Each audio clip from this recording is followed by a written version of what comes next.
Post bed ಹೊಲಿಗೆ ಹಾಸಿಗೆ ಯಂತ್ರದಲ್ಲಿ ಕೆಲಸ ಮಾಡಲು ನಮ್ಮ ಮಾರ್ಗದರ್ಶಿಗೆ ಸುಸ್ವಾಗತ.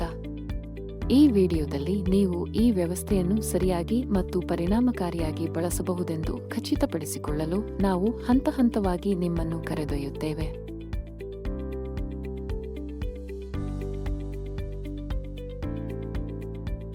ಯಂತ್ರದ ಅವಲೋಕನದೊಂದಿಗೆ ಪ್ರಾರಂಭಿಸೋಣ. ಇದು ಸೂಜಿ ಬಾರ್, ಸೂಜಿ, ಒತ್ತಡದ ಬೂಟ್, ಥ್ರೆಡ್ ಸ್ಟ್ಯಾಂಡ್, ಆನ್ ಮತ್ತು ಆಫ್ ಸ್ವಿಚ್, ಸ್ಟಿಚ್ ಉದ್ದ ಹೊಂದಾಣಿಕೆ ಇತ್ಯಾದಿಗಳನ್ನು ಒಳಗೊಂಡಿದೆ.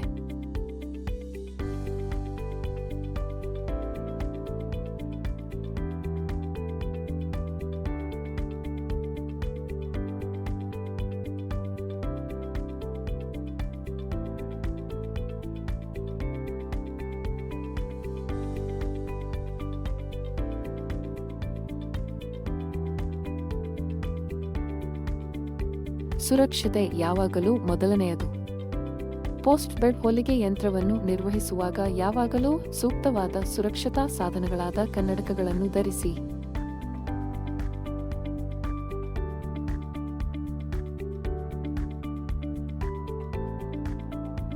ಬಾಗುವಿಕೆಗಳಂತಹ ಯಾವುದೇ ದೋಷಗಳಿಗಾಗಿ ಸೂಜಿಯನ್ನು ಪರಿಶೀಲಿಸಿ. ನಿರ್ದಿಷ್ಟತೆಯ ಪ್ರಕಾರ ಸೂಜಿ ಬಾರ್ಗೆ ಸೂಜಿಯನ್ನು ಸೇರಿಸಿ ಮತ್ತು ಸ್ಕ್ರೂ ಡ್ರೈವರ್ ಬಳಸಿ ಅದನ್ನು ಬಿಗಿಗೊಳಿಸಿ.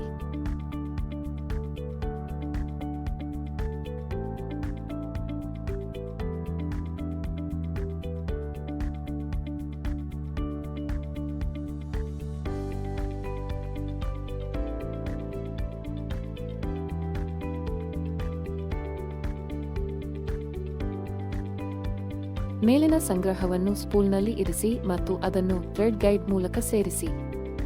ಮಾರ್ಗದರ್ಶಿ ಮೂಲಕ ಅದನ್ನು ಎಚ್ಚರಿಕೆಯಿಂದ ರವಾನಿಸಿ.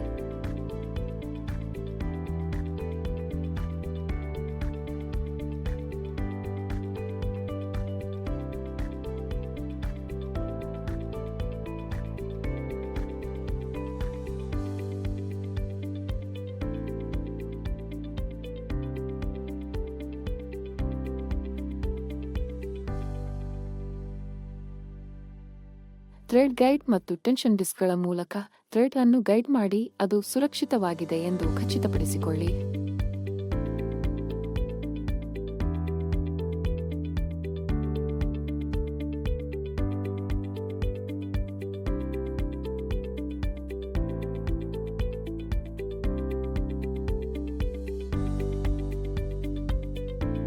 ಅಂತಿಮವಾಗಿ ಸೂಜಿಗೆ ಥ್ರೆಡ್ ಅನ್ನು ಎಚ್ಚರಿಕೆಯಿಂದ ಸೇರಿಸಿ. ಯಾವುದೇ ಸಮಸ್ಯೆ ಇಲ್ಲದೆ ಥ್ರೆಡ್ ಸರಾಗವಾಗಿ ಸಾಗುತ್ತದೆ ಎಂದು ಖಚಿತಪಡಿಸಿಕೊಳ್ಳಿ.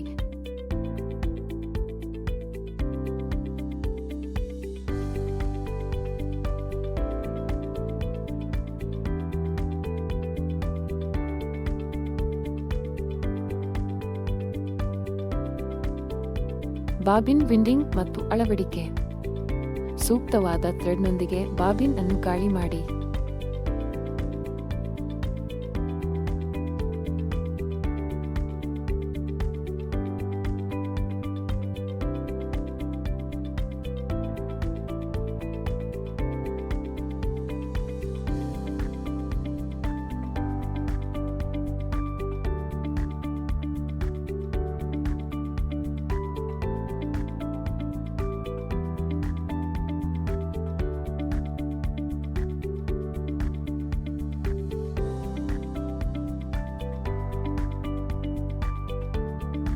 ಬಾಬಿನ್ ಕೇಸ್ಗೆ ಬಾಬಿನ್ ಅನ್ನು ಸೇರಿಸಿ ಮತ್ತು ಸ್ಲಾಟ್ ಮೂಲಕ ಥ್ರೆಡ್ ಅನ್ನು ಎಳೆಯಿರಿ.